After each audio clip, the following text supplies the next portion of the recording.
Hello everyone, मैं अनुराग। आज start करते हैं इंट्रोडक्शन टू माइक्रो इकोनॉमिक्स। ये 11th क्लास के सीबीएसई का फर्स्ट चैप्टर है और 12th क्लास के एमपी बोर्ड का फर्स्ट चैप्टर है। तो दोनों आप इसको अच्छे से देख सकते हैं और पढ़ सकते हैं। तो स्टार्ट करते हैं। सबसे पहला जो आता है अपना अंडरस्टैंडिंग द इकोनॉमी। अब इकोनॉमी का मतलब क्या होता है? इकोनॉमी का मतलब ये होता है अर्निंग ऑफ अ लाइवलीहुड। मतलब आप एक इकोनॉमी में जीने के लिए क्या कर रहे हैं, क्या काम कर रहे हैं, उसे वो कहते हैं इकोनॉमी। अब ये वर्ड आया था कहां से? इकोनॉमिक्स से आया था। जो आपका सब्जेक्ट है इकोनॉमिक्स, उसका मतलब क्या होता है? इकोनॉमिक्स का सिंपल मतलब होता है अपनी वांट्स क्या है? अनलिमिटेड है, लेकिन अपने रिसोर्सेज क्या है? लिमिटेड है। तो वही जो अनलिमिटेड वांट्स हैं उनको फुलफिल करने के लिए कैसे अपने लिमिटेड रिसोर्सेज को अच्छे से यूटिलाइज करेंगे, उसके बाद ही अपना क्या होगा? एक इकोनॉमिक्स का वर्ड बनता है। तो स्टार्ट करते हैं। सबसे पहला है इकोनॉमिक्स, अनलिमिटेड वांट्स। अपने वांट्स क्या है? अनलिमिटेड है। अगर आज अपन को एक फोन मिला है, उसके बाद अपन को चाहिए लैपटॉप, उसके बाद चाहिए अपन को सिस्टम, उसके बाद कुछ ना कुछ अपनी वांट्स जो है कभी खत्म नहीं होती है। एक के बाद एक अपनी वांट्स बढ़ती जाती है, इसी को कहते हैं अपन अनलिमिटेड वांट्स। फिर आता है अपने लिमिटेड रिसोर्सेज। अपने रिसोर्सेज जो है लिमिटेड है, अपने पास मिनरल्स लिमिटेड है, अपने पास वुड्स लिमिटेड है, अपने पास जितने भी और रिसोर्सेज अपने एनवायरमेंट सराउंडिंग्स में देखते हैं वो सब लिमिटेड है। इसी को कहते हैं स्कैरसिटी, शॉर्टेज। कोई भी चीज की कमी को कहते हैं अपन लिमिटेड रिसोर्सेज, स्कैरसिटी, शॉर्टेज। इसी के साथ तीन आते हैं। पहला आता है कंज्यूमर। कंज्यूमर का आता है सेटिस्फेक्शन, कि what is the satisfaction is needed by the consumer. Consumer को क्या सेटिस्फेक्शन चाहिए। फिर आता है अपना प्रोड्यूसर। प्रोड्यूसर को क्या चाहिए? सिंपल प्रॉफिट चाहिए, उसको मेन काम करता है प्रॉफिट्स के लिए। फिर आता है गवर्नमेंट। गवर्नमेंट काम करती है सोशल वेलफेयर के लिए। जब ये तीनों मिलते हैं तो एक इकोनॉमी क्रिएट होती है। इकोनॉमी क्रिएट होती है जिसमें buying and selling of goods and services होता है with different needs and requirements. तो याद रखना है अपन को, इकोनॉमिक्स का मतलब होता है अपनी वांट्स जो है अनलिमिटेड है, लेकिन अपने रिसोर्सेज जो है लिमिटेड है। स्कैरसिटी का मतलब होता है शॉर्टेज। इकोनॉमी का मतलब मैंने जैसा समझाया है उसको, अर्निंग ऑफ अ लाइवलीहुड या अर्निंग अ लिविंग। आप जीने के लिए कर क्या रहे हैं, कैसे काम कर रहे हैं, कैसे आपके पास वो जो मनी का फ्लो है वो आप तक पहुंच रहा है, उसी को कहते हैं अपन इकोनॉमी। ये क्लियर होता है तो उसका आगे बढ़ते हैं। Understanding economy. What is economics? Economics is the branch of knowledge concerned with the production, consumption and transfer of wealth. कि इकोनॉमी में प्रोडक्शन किस चीज का हो रहा है, किस चीज की नीड हो रही है कंज्यूमर्स को, और किस टाइप की वेल्थ क्रिएट हो रही है, इसी से बनता है पूरा एक इकोनॉमिक्स का टॉपिक। रीड करते हैं। Economy is an essential a system through which societies organise the production, distribution and consumption of goods and services, encompasses all activities related to the creation exchange of value among individuals, business and governments. आगे बढ़ते हैं। अब आता है अपना scarcity, जो कि मैंने अभी आपको बताया। स्कैरसिटी का मतलब होता है शॉर्टेज। शॉर्टेज किस चीज की? रिसोर्सेज की। अपने पास रिसोर्सेज की बहुत ज्यादा शॉर्टेज है। अब क्या होता है, एक ही चीज के बहुत सारे डिफरेंट यूजेस होते हैं, तो उसकी वजह से और ज्यादा शॉर्टेज आती है। अब उसी रिसोर्सेज से अपन को अपनी नीड्स को फुलफिल करना है with maximum utilisation of our resources with an efficient and effective mean. इसी का मतलब होता है scarcity. Scarcity is the fundamental economic problem that give rise to all other economic challenges. It refers to the basic condition where human wants and needs exceed the available resources to satisfy them. Simple. फिर आता था reasons. 3 reason for economic problems. Main जो economic में problem आती है वो कौन से 3 रीजन है? तो सबसे पहला रीजन होता है अपना अनलिमिटेड वांट्स। इंसानों की वांट्स अनलिमिटेड है। मान लो कि मैं आपको 1000 रुपए देता हूं। अब 1000 में आप क्या क्या करोगे? 1000 में आपको मूवी भी देखना है, आपको बुक्स भी लेना है, आपको घूमने भी जाना है और पेट्रोल भी डलवाना है। तो ये सब जब मिलता है तो अपनी लिमिटेड जो वांट्स हैं वो एक जगह लिमिट नहीं हो रही है, अपनी वांट्स हैं अनलिमिटेड बढ़ती ही जा रही है, एक के बाद एक के बाद एक। तो वो जो 1000 रुपीज है वो अपने को फुलफिल नहीं कर पा रहा है। इसी के साथ क्रिएट होती है अपनी अनलिमिटेड वांट्स, लेकिन अपने रिसोर्सेज क्या थे? Limited. That 1000 rupees is limited to us, उसके अंडर ही अपन को यूटिलाइज करना है। फिर आता है ऑल्टरनेटिव यूजेस। अब एक ही चीज के बहुत सारे ऑल्टरनेटिव यूजेस होते हैं। Example, milk. मिल्क से क्या बनता है? कर्ड ही बनता है, पनीर ही बनता है, और डिफरेंट टाइप ऑफ चीजें बनती हैं जिससे सिर्फ और सिर्फ मिल्क से बन रही, तो उसी को कहते हैं alternative uses. Example, oil. Oil से कितनी चीजें बनती हैं, कितनी चीजें स्टार्ट हो रही हैं, उसी का कहते हैं alternative uses. Then we will study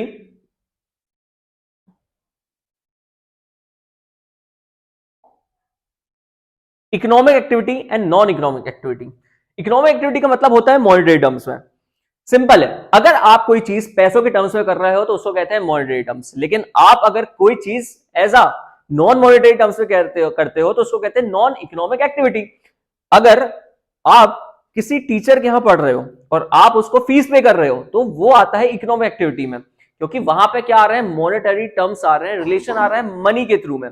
लेकिन नॉन इकोनॉमिक में क्या होता है, जैसे मदर आपको कुक कर रही है, मदर आपके लिए खाना बना रही है, तो सिंपल है आपके लिए वो ऐसा नॉन मॉनेटरी टर्म्स होना चाहिए क्योंकि आप उसको कुछ पे नहीं कर रहे हो, उसके बीच में कुछ भी ऐसा कंसिडरेशन नहीं आ रहा है, just love and affection based, it's an non economic activity. तो सिंपल है, इकोनॉमिक में लॉयर को फीस देते हैं, सीए को फीस देते हैं, teacher, salary person, these are all monetary terms, इसलिए क्या बोलते हैं इसको, इकोनॉमिक एक्टिविटी। और नॉन इकोनॉमिक एक्टिविटी में आता है नॉन मॉनेटरी टर्म्स जैसे mother, trust, donation, clubs, these comes under non economic terms. Next topic पे मूव करते हैं। अब आता है positive economics, normative economics. Positive economics क्या होता है, बेस्ड ऑन फैक्ट्स। सिंपल है, पॉजिटिव इकोनॉमिक्स वो है जो कि फैक्ट से बेस्ड है, लेकिन नॉर्मेटिव इकोनॉमिक्स वो होता है जो बेस्ड ऑन जजमेंट है। अब फैक्ट्स और जजमेंट बहुत अलग अलग चीजें होती है। फैक्ट्स में आता है व्हाट इट इज, मतलब क्या चीज हो रही है, मतलब क्या चीज होने वाली है, होगा, उसको कहते हैं what it is, based on facts. लेकिन क्या आता है, based on judgement, normative economics, ये आता है what should be, ought to be, मतलब क्या होना चाहिए। जब हम बात करते हैं what it is, it means the GST is charge at 5%।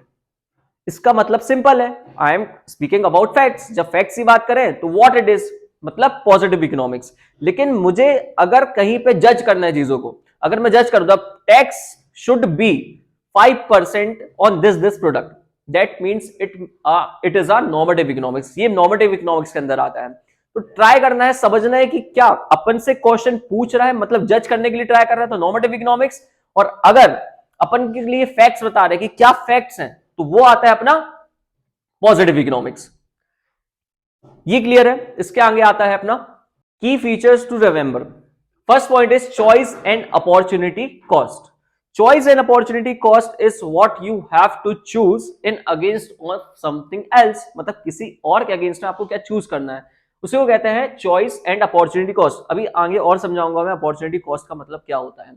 Efficiency in resource allocation, अपन को रखना है एफिशिएंसी ऑफ रिसोर्स एलोकेशन, मतलब जो भी अपन रिसोर्स एलोकेट कर रहे हैं हर जगह, जो भी मनी एलोकेट कर रहे हैं वो एफिशिएंटली और इफेक्टिवली यूज होना चाहिए, फुल्ली यूटिलाइजेशन ऑफ रिसोर्सेस होना चाहिए। अगर रिसोर्सेस वेस्ट जा रहे हैं तो that means we are not doing well.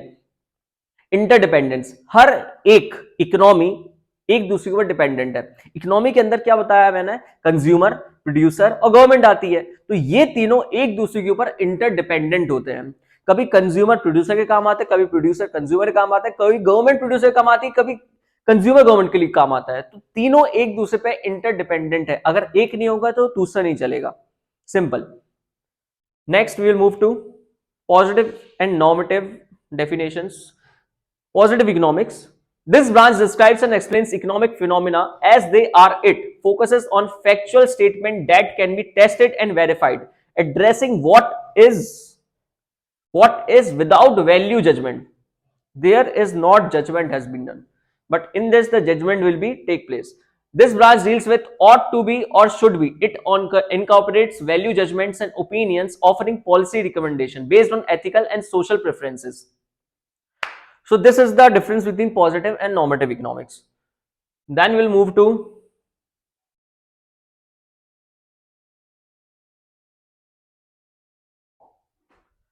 types of economy. There are 3 types of economy. सबसे पहली जो इकोनॉमी आती है वो आती है कैपिटलिस्टिक इकोनॉमी। कैपिटलिस्टिक इकोनॉमी क्या होती है, owned, controlled and managed by private individuals. Example USA, Canada, Australia. ये मोस्टली कौन चलाता है, यूएसए चलाता है, कनाडा चलाता है, ऑस्ट्रेलिया चलाता है। इन इकोनॉमी में ज्यादातर क्या होते हैं, प्राइवेट प्लेयर्स होते हैं। ये पूरा own, control and manage by private individuals होते हैं। सबसे ज्यादा कंपटीशन इसी में होता है कैपिटलिस्टिक इकोनॉमी में। फिर सेकंड आता है अपना सोशलिस्टिक इकोनॉमी। सोशलिस्टिक इकोनॉमी में सिंपल है, इसमें नॉर्थ कोरिया और चाइना लाई करता है। क्यों? क्योंकि यहां पे एज अ डिक्टेटरशिप इकोनॉमी होती है। यहां पे एक जन पूरे own controlled and managed by only a government. ये पूरा कौन कंट्रोल करता है? एक गवर्नमेंट कंट्रोल करती है, इसलिए इसको बोलते हैं सोशलिस्टिक इकोनॉमी। इसमें कंपटीशन लो रहता है। मिक्स्ड इकोनॉमी, मिक्स्ड इकोनॉमी का मतलब होता है दोनों, owned controlled and managed by both private as well as government. यहां पे दोनों ही कंट्रोल करते हैं, प्राइवेट भी करता है और गवर्नमेंट भी करती है। फिर आता है जो कंट्री में अप्लाई होता है वो है India, Pakistan examples where these economic system has been revived.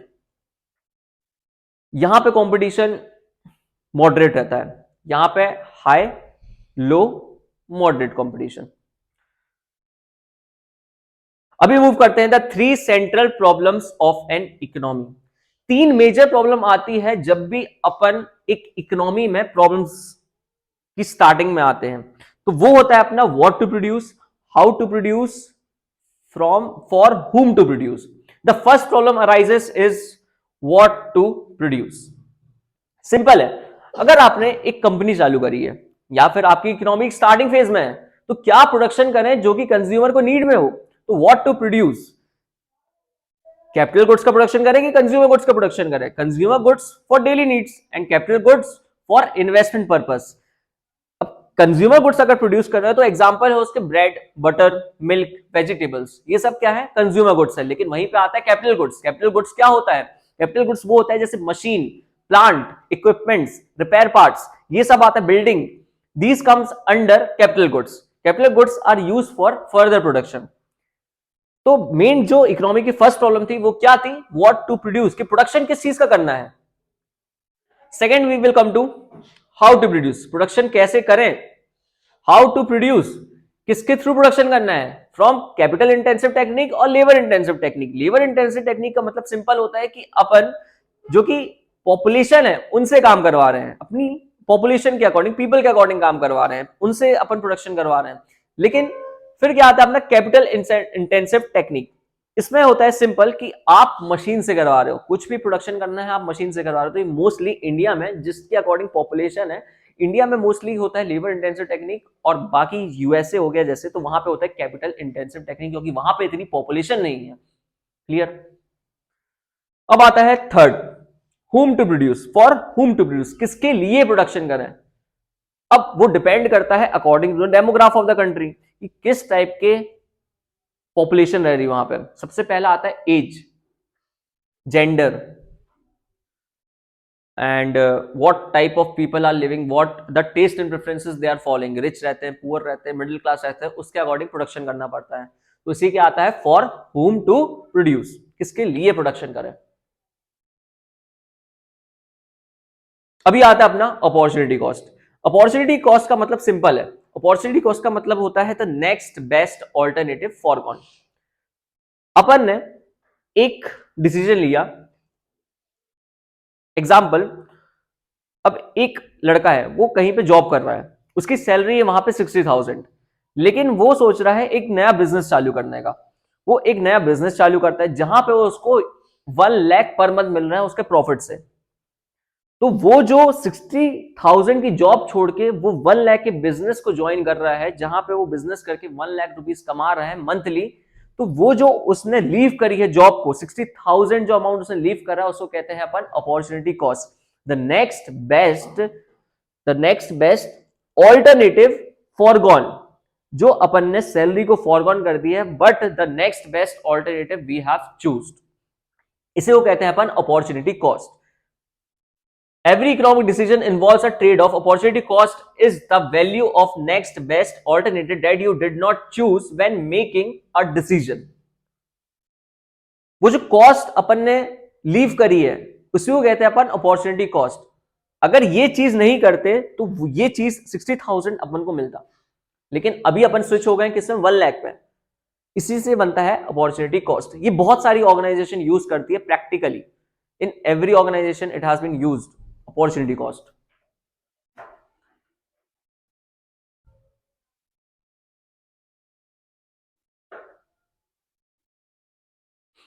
Next will move to production possibility curve. Production possibility curve का एक और नाम होता है प्रोडक्शन पॉसिबिलिटी फ्रंटियर। सिंपल है, the combination of two goods, producing combination of two goods. एक organisation है जो कि सिर्फ और सिर्फ ब्रेड का प्रोडक्शन कर रही थी, लेकिन अब उसको किसी एक चीज और का प्रोडक्शन करना है। एग्जांपल लेते हैं, उसको व्हीट का प्रोडक्शन करना है। अगर उसको व्हीट का प्रोडक्शन करना है तो उसको ब्रेड का प्रोडक्शन कम करना पड़ेगा, बिकॉज ऑफ लिमिटेड रिसोर्सेस। उसके जो रिसोर्सेस हैं वो बहुत ही लिमिटेड है। जितना वो ब्रेड ने प्रोडक्शन करा था उसके पास वही रिसोर्सेस हैं, उसने रिसोर्सेस को इंक्रीज नहीं करा है। उसका टेक्नोलॉजी वही है, उसकी मैन पावर वही है, उसका कैपिटल वही है, और उसकी जो इंटेंसिव टेक्निक है वो जो यूज कर रहे हैं प्रोडक्शन के लिए वो भी सब कुछ कांस्टेंट है, उतना का उतना ही है, और उसको सेकेंड गुड्स का प्रोडक्शन करना है। रीड करते हैं एक बार। The production possibility curve graphically illustrates the maximum output combination of two goods or services an economy can achieve when all resources are fully and efficiently employed given current technology. It highlights fundamental economic concepts such as scarcity, choices and opportunity cost. Simple है, graph के through समझते हैं कि कैसे work कर रहा है। सबसे पहला आता है अपना ब्रेड। ब्रेड में क्या हुआ कि अपन ब्रेड का प्रोडक्शन अपन को इंक्रीज करना था, लेकिन व्हीट का प्रोडक्शन अपन को कम करना। क्यों हो रहा है? ये कम हो रहा है 100, 90, 70, 40, 0, बिकॉज अपने रिसोर्सेस क्या है? लिमिटेड है। और जब अपन एक नए गुड्स का प्रोडक्शन चालू करते हैं तो ऑटोमेटिक एक गुड्स का प्रोडक्शन कम हो जाता है। तो यहां पे जैसे ही अपन ने ब्रेड का प्रोडक्शन स्टार्ट करा तो ऑटोमेटिक व्हीट का प्रोडक्शन कम होने लगा। क्यों हुआ ये? Because of our limited resources, limited technology, limited manpower, limited capital and limited our resources. इस तरीके का कुछ ग्राफ बनेगा, अपन प्लॉट करेंगे। यहाँ पे ब्रेड, यहाँ पे व्हीट, और मेनली ये रफ ग्राफ है, लेकिन एज अ बुकिश में ये ऐसा बनता है, एज अ कॉनकेव कर्व बनता है। ये जो पॉइंट है इसको कहते हैं अनअटेनेबल पॉइंट। ये अनअटेनेबल क्यों है? क्योंकि अपने रिसोर्सेस क्या है? लिमिटेड है। ये जो रिसोर्सेस अपने ये लिमिटेड होते हैं यहां पे। तो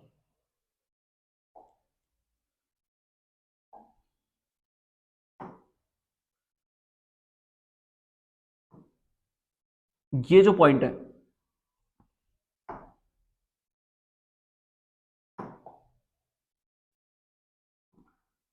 ये जो पॉइंट है ये अपने रिसोर्सेज है। ये रिसोर्सेस अपने यहां तक लिमिटेड है, और अगर अपन इस पॉइंट को अचीव करना चाहते हैं तो ये पॉइंट अनअटेनेबल है, क्योंकि उसके लिए अपन को अपने रिसोर्सेज को इंक्रीज करना पड़ेगा, अपनी टेक्नोलॉजी, अपने मैन पावर, अपना कैपिटल को इंक्रीज करना पड़ेगा, जब ही होगा ये। लेकिन अपने रिसोर्सेज अजम्पशन लेते हैं प्रोडक्शन पॉसिबिलिटी कर्व में कि अपने रिसोर्सेज लिमिटेड है, और ये इस पॉइंट पे अपन को लाई करना है, तो ये अटेनेबल है। लेकिन यहां पे मैक्सिमम यूटिलाइजेशन ऑफ रिसोर्सेज नहीं हो रहा है। यहां पे मैक्सिमम यूटिलाइजेशन ऑफ रिसोर्सेज नहीं हो रहा है।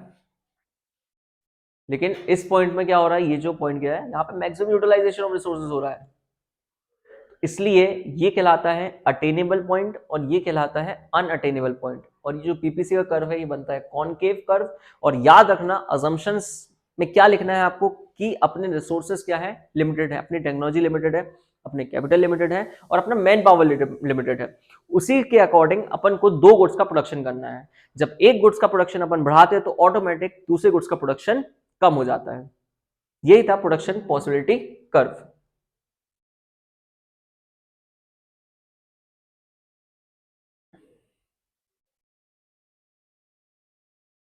अब लास्ट टॉपिक में आते हैं microeconomics and macroeconomics. जो main microeconomics and macroeconomics, microeconomics पढ़ता है इंडिविजुअल के बारे में, लेकिन मैक्रो इकोनॉमिक्स पढ़ता है एग्रीगेट के बारे में। अगर हम सिर्फ बात करें individual consumer behaviour and demand, तो it comes to microeconomics. But when we come to national income and economic growth, it's macroeconomics.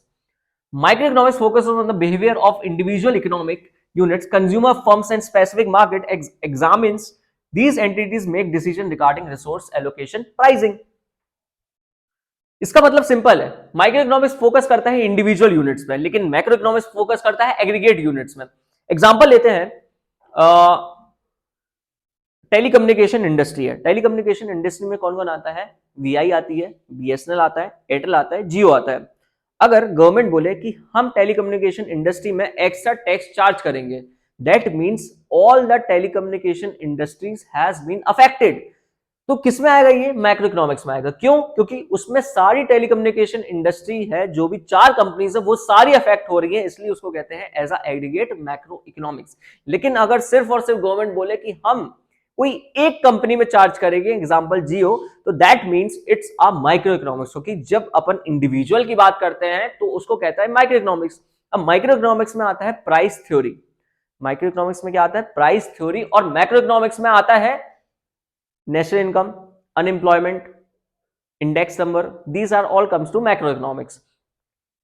इसको और रीड करते हैं, firm production decision and supply, microeconomics, price determination of specific markets, market structure, perfect competition, monopoly, these all comes under microeconomics. Macroeconomics, national income and economic growth, unemployment rates, labor markets, inflation, price level changes, monetary and fiscal policies, these all come under macroeconomics. Examples are given, वो आप read कर सकते हैं। इसी के साथ chapter complete होता है, और अगर आपको कुछ भी डाउट हो तो कमेंट करना। Thank you.